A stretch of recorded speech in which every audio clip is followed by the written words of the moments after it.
Bushnell 4x32. Yan. Maganda. Nakamildak. Yan. Nakamildak siya. Hindi siya yung tinatawag natin na pan-theoretical. Range finder reticle. Ito, kukuha ko sa magandang sila. Tapos,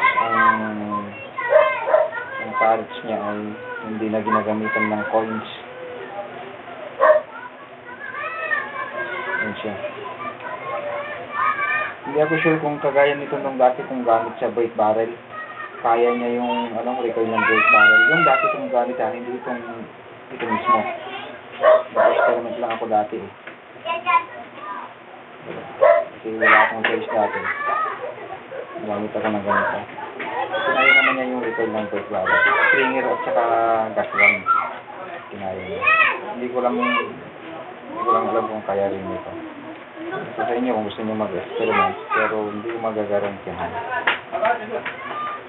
Mura lang naman kasi, kaya tinesting ko dati. Kinaya naman. Nag-hold siya ng 0 sa brake barrel. Dati nag-hold ko yung dati kong gamit na ganito. Pero yung isang pan-theoretical, yung range finder reticle, hindi niya kaya. May chance pa nga dati na naraglag yung itong part na ito. Yung ginamit ko sa brake barrel. Pero yung ganitong gamit ko dati. Siguro dahil simple yung mechanism niya sa loob. Hindi adjustable yung kanyang magnification. Hindi adjustable ang focus.